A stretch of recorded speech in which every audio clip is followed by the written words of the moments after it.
special man called complete man or perfect man. We're all special in India. Who is the special man? He does some kind of miracles. Apparently, an old man can stop a train with his eyes.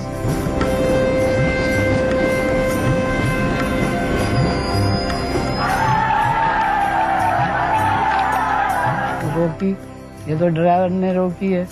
He says, how can anybody stop a train? The driver stops the train by himself.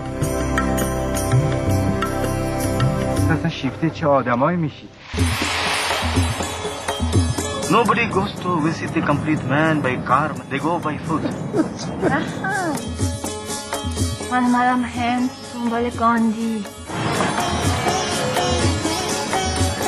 یه نگاه توریستی داری. دوربین تو بده یکم عمیق‌تر نشون.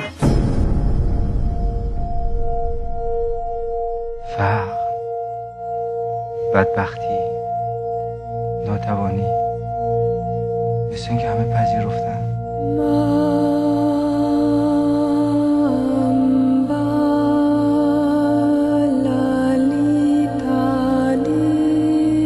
اگه خدایی هست این جهان رو به شکل یک جوک درست کرده.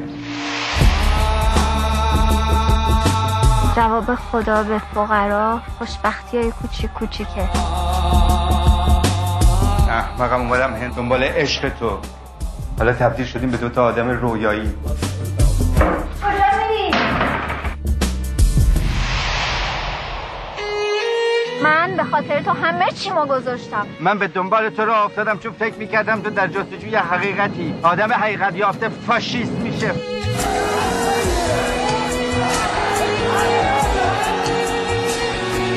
من که خوشبخت باشی باید یه چیزی از دست بدی، نه اینکه به دست بیاری.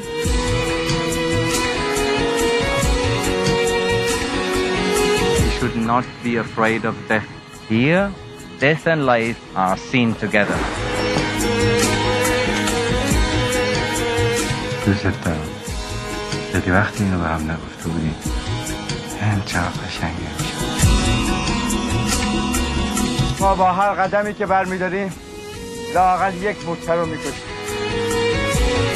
اگر میخوای بری دیدن مرد کامله باید جنایتکار مورچه ها بشی.